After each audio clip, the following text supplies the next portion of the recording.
గత టీ20 ప్రపంచ కప్‌లో భారత్ విజేతగా నిలిచిన సందర్భంలో సెమీఫైనల్‌లో ఇంగ్లాండ్‌ను ఓడించే ముందంజ వేసింది.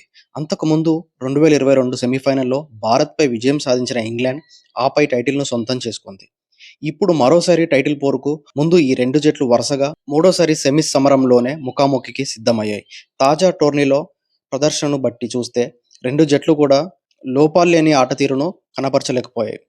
ఇంగ్లాండ్ ప్రస్థానం తడబడుతూనే సాగక భారత్ కూడా తమపై ఉన్న భారీ అంచనాలకు అనుగుణంగా ప్రత్యర్థులపై సంపూర్ణ ఆధిపత్యాన్ని ప్రదర్శించలేకపోయింది. అది ఇక్కడి వరకు ఎలా వచ్చామన్నది ముఖ్యం కాదు, మిగిలిన రెండు మ్యాచ్లు ఎలా గెలవడం అనేదే ముఖ్యం. ఈ నేపథ్యంలో భారత్ సొంత గడ్డపై సత్తా చాటుతుందా, లేక ఇంగ్లాండ్ అనూహ్య ఫలితాన్ని సాధిస్తుందనేది ఆసక్తికరం.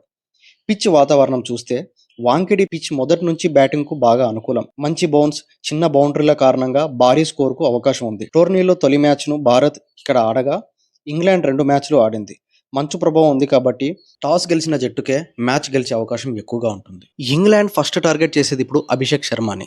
ఎందుకంటే సరిగ్గా ఏడాది క్రితం ఇదే మైదానంలో ఇంగ్లాండ్ పైనే అభిషేక్ శర్మ విధ్వంసకరమైన ఆటతో తన రాకను ఘనంగా ప్రదర్శించాడు. ఆ రోజు జరిగిన మ్యాచ్లో 54 బంతుల్లోనే 7 ఫోర్లు 13 సిక్స్లతో అతను ఏకంగా 135 పరుగులు సాధించాడు. ఇప్పుడు అలాంటి ఫామ్ని అభిషేక్ నుండి అందరూ చూడాలనుకుంటున్నారు. గత ఏడాది అభిషేక్ శర్మ చేసిన రచ్చని ఇంగ్లాండ్ ఎప్పటికీ మర్చిపోలేదు. సో వాళ్ళ ఫస్ట్ టార్గెట్ ఇప్పుడు అభిషేక్ శర్మని అవుట్ చేయడమే. T20 world cup defending champion Bharat వరుసగా రెండోసారి ట్రోఫీ గెలుచుకొని కొత్త చరిత్రని తిరగరాసే క్రమంలో అసలైన నాకౌట్ సమరానికి సిద్ధమైంది. నేడు వాంఖెడే మైదానంలో జరిగే రెండో సెమీఫైనల్లో ఇంగ్లాండ్తో భారత్ తలపడుతుంది.